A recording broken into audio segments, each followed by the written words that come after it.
আশ্বিন ফাগুন মাসে পরাণ ঘাসে নতুন বিয়ের ফুল ফুটিছে। উথালি পাথালি মনে আলতা কোণে নতুন বিয়ের ফুল ফুটিছে। আশ্বিন ফাগুন মাসে পরাণ ঘাসে নতুন বিয়ের ফুল ফুটিছে।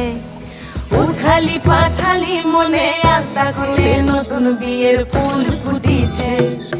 এই হো পিয়ালি রে, এই হো দুলালি রে, এই হো পিয়ালি রে, এই হো দুলালি রে। আশ্বিন ফাগুন মাসে পরাণ ঘাসে নতুন বিয়ের ফুল ফুটিছে। উথালি পাথালি মনে আলতা কোণে নতুন বিয়ের ফুল ফুটিছে।